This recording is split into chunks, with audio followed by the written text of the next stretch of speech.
Bit of a job ahead of you this week, Mark. The winning run's been going for, well, probably since lockdown ended. So do you reckon you can pick up another victory this week and keep that roll going? Yeah, it's a hard act to follow. We've been lucky, probably won a race every meeting we've been to since. So probably a wee bit of horsepower there, but we need a wee bit of luck. So I'm not too sure if we can continue. Okay, right. We'll kick it off Friday night again, Addington. Race 2, you've got a couple of those 2-year-olds going around. Rocket Boy drawn Barrier 5 and Major Wilson 7. What are you expecting from them and what looks to be a pretty handy field? Yeah, it's a pretty sharp field. Crane's got his pretty heavyweight hitters there, and the 2-year-olds drawn 1 and 2 makes it pretty hard, and there's some form horses in there. So Rocket Boy was good last week. We touched on that, and he went better than I thought. Going to be a lot harder from out at 5. He's going to probably have to settle off the fence and come around them, which is very hard these days. So he's probably improved a wee bit from that run, but he needs to, and he's probably just an outside place chance in that. Okay. Major Wilson? Yeah, he makes it harder from 7. He's probably the better of the two of them, but from 7 he's got to drop back, and he's got a whole field to come around probably. So he's an aggressive horse. He seems good, but it's going to be very hard from out there. As I said, with Cranes, one's drawn 1, 2, and even Bowden Hustler's been racing good. He's drawn handy at 4. Yeah, I thought the way Elsa Sensation had trialled, I thought you'd be, well, not only your ones, but the rest of them will be struggling to probably beat that horse on Friday night. So looks one of the better bets of the night. Race 4, La Rosa, Barrier 2, and she's actually under 1 because the one horse is scratched. So you're pleased with where she lands again? Yeah, we definitely can't complain. We don't have to leave the fence, which is good for her experience, and you never complain about drawing 1. She come through it good. Like, there's some nice fillies in here. Ken Barron's one drawn 2 is pretty smart. Gerda Riley's one out wide. Pete Baggery's one all look pretty above average. But in saying that, yeah, my filly is quite a nice horse, and I think she's come on a wee bit from a first up run. She'll still improve a lot more from this week. But from the draw, if we have no bad luck, she's a definite top 3 player.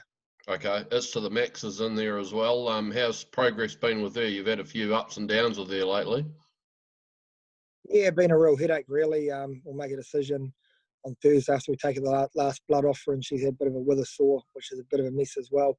On ability, she's probably the more advanced, and at this stage, probably makes it hard from out wide, but she's had a pretty unorthodox prep this week, so we'll make the decision on Thursday. But if she goes around, she's a definite top 3 player. Like, she's quite a nice filly, and definitely one going forward that'll do quite a good job. Okay, very good.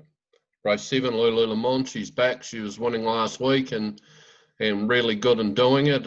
When I looked at the program, I thought, it might be a little tough, but actually looking at the opposition, I'm not sort of so, well, I could say concerned, really. I don't think they're a strong bunch out wider of her, to be honest. No, it's a hard. We're pretty got our hands tied with the program at the moment. If she goes, we did plan on missing this week and then going next week, but it's a standing start for a 3-year-old filly that hasn't had a stand's not really ideal. So up in this grade, the program makes it very hard to place your horse. And so she'll go around this week. She's pretty fit and well. She'll work good during the week. And, Fabrizio looks thrown in there. There's a couple out wide which are racing good. But in saying that, she's probably a bit better than I give her credit for. Lulu Le Mans, and from the draw, she's a definite top 3 place chance again. Yeah, well, the preferential obviously suits you a little bit. She's pretty cosy in there in gate 2 again. That's always a help, isn't it? Yeah, we can't do much wrong from there, and she's got a bit of gate speed as she can show, so we've got options, and she's pretty adaptable in the race. So I think Fabrizio looks definitely the one to beat, but there's some smart ones out wide of Paul Courts and that, but yeah, I'm sure she'll quit herself well. One that hasn't drawn as well as Queen of Dance, who's outside the back row in the junior drivers race, but I had a bit of a closer look at the race today, and I thought that there might be a few lunatics in amongst them. I reckon they'll go pretty quick. So actually 14 might be a good draw mark. Yeah, hopefully we just don't have to come wide. Like, there's a lot of gate speed off the front, like a heck of a lot, and even the way Team Kiwi's going, it could probably sit in the middle of the track and beat them the way it's won its last 2. So they'll definitely go hard the whole way, whether we get the track in the right time or don't have to cover too much ground's thing. But if they do go hard, it probably will help us a lot from the draw, because it's very hard. But over 1980, it's pretty hard for them to come back to you. But I think with what they'll do early here and probably even mid-stages, they're probably a chance of coming back. So she's an each way chance. Sometimes you look at a race and think you're better off drawing 14 than what you are drawing 1, and I would suggest this could even be one of those times. So I'm certainly not going to discount her chances from the barrier draw, that's for sure. No, I think the first quarter will be definitely quicker than the last quarter in this race. So if we can stay out of that and get into it at the right time, or even take the shortcuts, I think she'll finish off better than most. If you can stay on Team Kiwi's back and follow it around, maybe that'll be a help too. If you can get close to it. Trying to keep up with it could be the problem, the way it's gone its last 2, and even last week its last 100, and even after the finish it was pretty impressive. So yeah, it's fair flying. It certainly is. It's going extra good at the moment, that horse. On to Sunday. 2 runners and race 5. Ko-Fi Sundowns back, and he's into a nice 2,600 metre stand again, which suits him. The grade rise doesn't it? As I've said before and very recently, I think it's a very quick and unfair step for a maiden trot winner to race against horses that have won numerous races, which is where he's at now. I suppose you've just got to take it on the chin and go around and see what happens. Yeah, we're probably like the rest of the one-win trotters in New Zealand. We're pretty hard done by, and we've got no choice this week. We went to Addington on Friday, which was a preferred option. We were up to rated 63 trotters that had won a fair amount of races off even marks. So, hopefully we can see some one-win trots programmed, and I'm sure they'll get full fields. But, he seems good. It's a big step up from maidens, as we know, and more experienced horses. But it has worked, been good since. And if he's running out the finish, we'll be happy in that grade. Yeah, totally. Race 8, Uber Express. She's going really well, really good actually. Bit stiff not to win last start, but she's in a 2,000 metre race with 18 acceptors and 2 ballots, and so, well, yeah, you're going to have to land in the first 4, I would suggest, or otherwise it looks like there'll be traffic trouble. Yeah, we're lucky to draw the front row, and her run last week was good, and she's normally safe away, not super quick, but over these 2,000 metres, you've got to be pretty quick away, and probably by the first 400 metres of this race, you'd probably wipe out 2/3 of the field. The way it's going to be run in a full field, 2,000 metres makes it, you would have liked to probably seen 2 races out of this field and probably an even split and give more horses chances. But, luckily we haven't drawn the back row, because that would have been a waste of time. So, she's racing good. Regan's probably more happy with her going into this week than he was last week, and she got beat by a nice horse. So if she has any luck, she's a strong each way chance. But in saying that, it's a bloody good field for a $7,500 race on a Sunday. Yeah, it is. It's concerning that we have to accept 18 horses into one race with a couple of ballots to make up a field for a pretty minimal stake, to be honest. And I hope this isn't going to be a continuation of this. I think that, looking at the nominations that were about for this grade, we all know that's where all the horses exist. There should have been at least one extra race for that grade on Sunday. Yeah, looking at the noms, they probably could have got 4 races out of it. It's pretty disappointing that they didn't do that. As we touched on, the big numbers over 2,000 is going to make it awfully hard, and there's going to be some horses back in the field. They're going to smash the clock but get no money for it and go home empty-handed, and people probably think they're disappointed with their horse, but it's actually still gone super. So hopefully it's something Addington can fix, and when the horses are nominated, I'm sure if they had 4 of those races instead of 3, the betting would still be as good, and you're not going to get the hot price favourite, and everyone would have had a fair chance. Yeah, and the other concern to me is that there's a distinct fast lane on the inside at the moment, which is really favouring horses on the fence and in the front end of the field. And there's a distinct bias against horses even that are as close as 3 or 4 back on the outside to make ground. So I think if we're going to be running capacity fields, we've also got to be looking at giving every horse every possible chance. And I'd like to see them slow the track down by about 3 seconds at the moment, because that's the type of horses we have racing at the moment. And we've got to give everyone at least a genuine opportunity when they turn up to the races. And to me, that track, particularly on Friday night, even after the rain, you could see that there was such a massive bias to being on the inside that it was just unfair against the number of horses that turned up.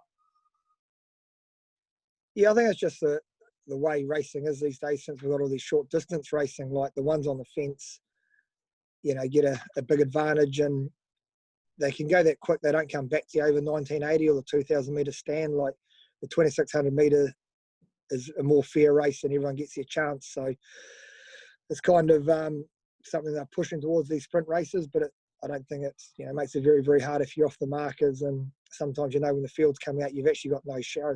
And that's probably what's showing people not at it, nominating for the 1980s at Addington on a Friday. They're opting for the stand on a Sunday, hoping they can ping away good or get a good draw, because if you draw bad in the mobile, it's pretty much a waste of time the way it's run. So, I'd probably like to see the more distance racing come back, and it's just kind of hard if you're off the markers these days.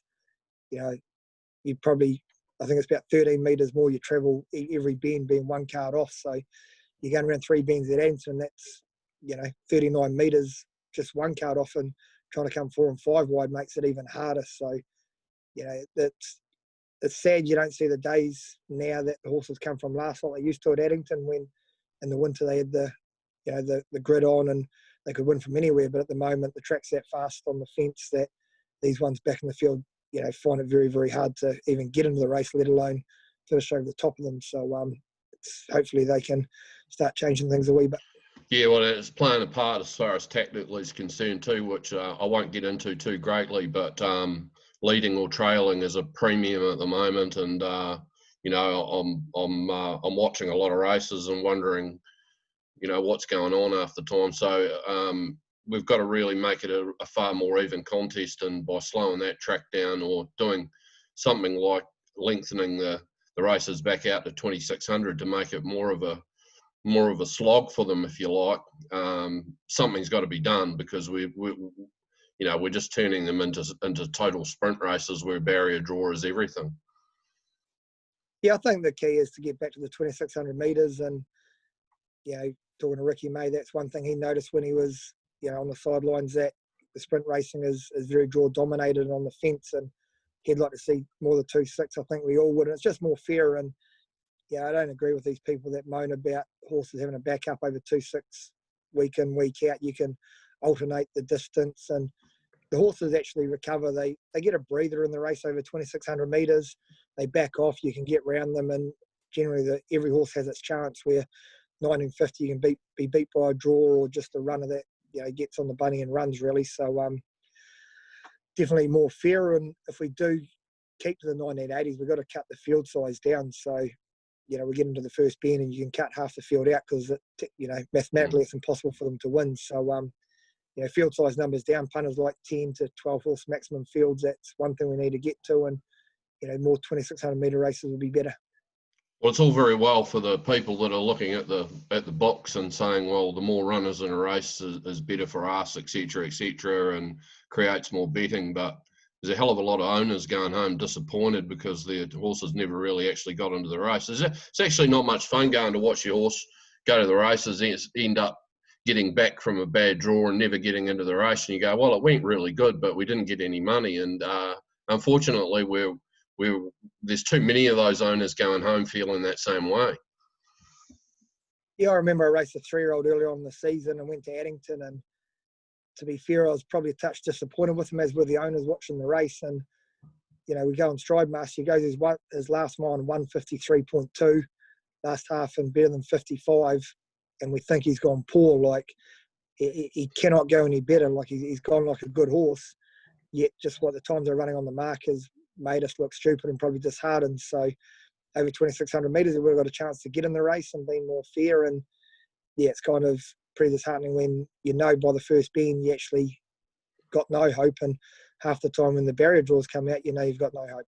Yeah, exactly right, exactly. And look, I think what you find is the poorer the horse, the better chance you've got the further you go, because if a horse lacks in ability, it'll pick up its win for being honest, and that'll always be generally over a 2,600 metre contest rather than a 1,980 metre mobile, where it's just not fast enough to be competitive as well. So, but as you say, you've got horses that can run a sectional like that and still get no money, and you think quite highly of it. So it's just telling us exactly you know, what we already know is that unless you're in the front end of the field, you actually haven't got much of a show at all.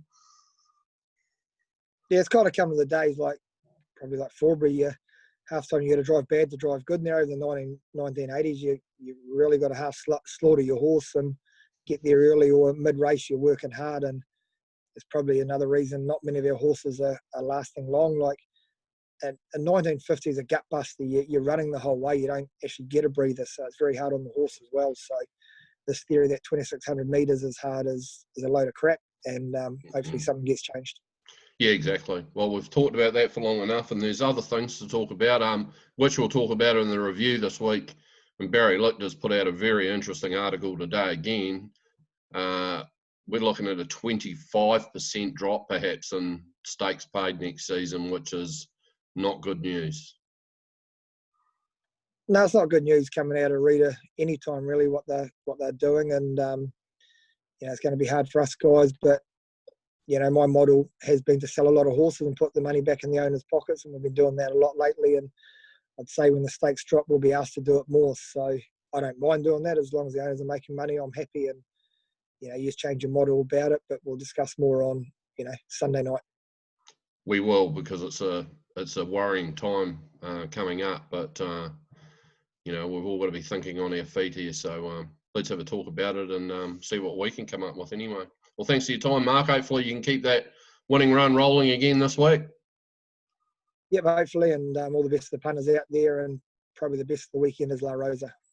La Rosa, Rick May, he's back in the winning groove himself, so they're a good combination. Thanks, Mark.